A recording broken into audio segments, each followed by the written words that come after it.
At one time, when one flew in from Europe in a plane, you would begin to lose altitude over the northern Transvaal and then gradually come down.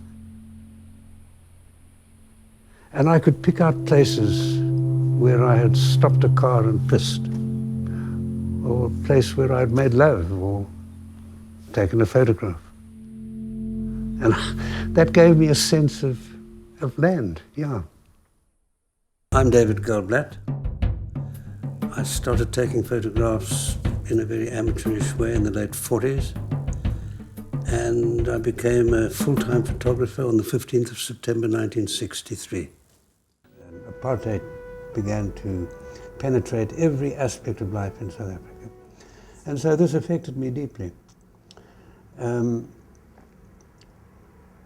was, at first, I had vague delusions of being politically active. I joined the Torch Commando, for example, which was a very brief flash of flame by a whole lot of mostly ex-servicemen and other people who were opposed to apartheid. And then I began to take photographs with the idea of telling the world about what was happening here. Because the world didn't seem to know and it didn't seem to be very interested. And so for a while I think I really had delusions of being a missionary with a camera. I think that quite fundamental to my photographic growth, if that's the word, was the fact that I worked in my father's men's outfitting shop for about 12 years. And in that time I had to serve Afrikaner customers. Now, I had hated Afrikaans as a subject at school. I didn't particularly like Afrikaners. They were often the brunt of anti-Semitism for me. They bore the brunt of it.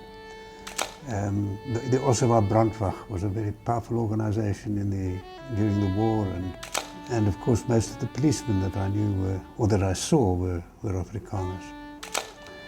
But working in my father's shop, I had to serve Afrikaners, and I gradually came to appreciate the language. I began to enjoy it. It has a lovely earthiness and an idiom that I began to associate with this place.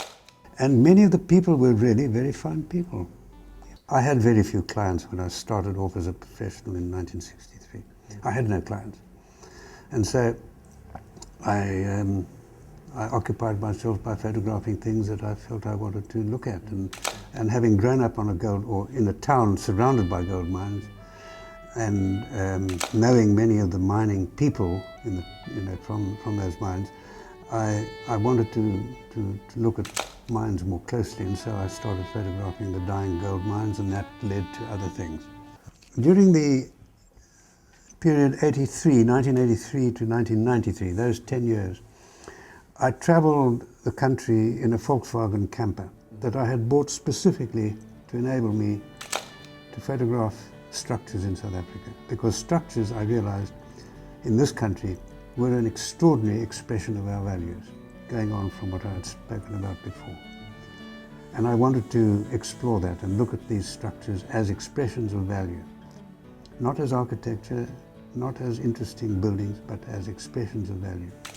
And so for 10 years I traveled in the Volkswagen camper whenever I could, and this gave me a good understanding of what I needed in the way of a vehicle and of what I would like to do.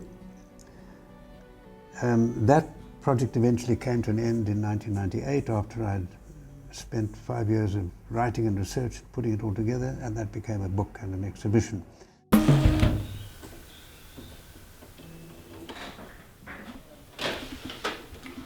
I quite like that one, Annie Gerber. So that's Paul Tuchy, taking shelter in the reeds at the Benoni Lake. Richard Ngoma, who was part of a group of young people who murdered a farmer at the site. And I gather, I've got no proof of this, but I gather that the family then destroyed the house afterwards. And this is This is Ellen Pockis on the bed where she strangled her son who was addicted to tick. My object in portraits is a very simple one. It's to convey as strongly as I can the presence of the subject, the person.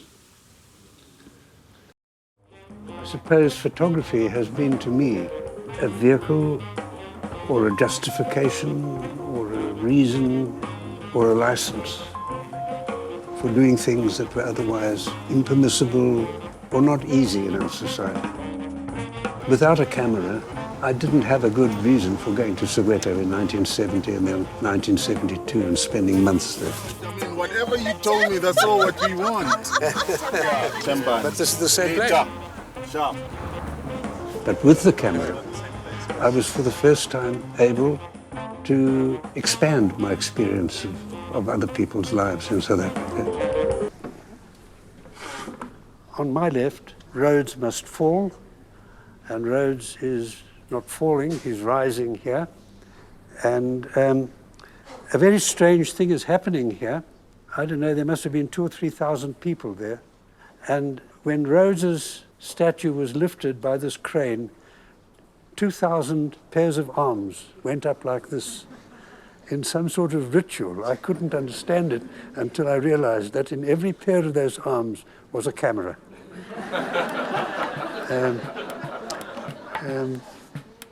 Nobody was actually looking at the event.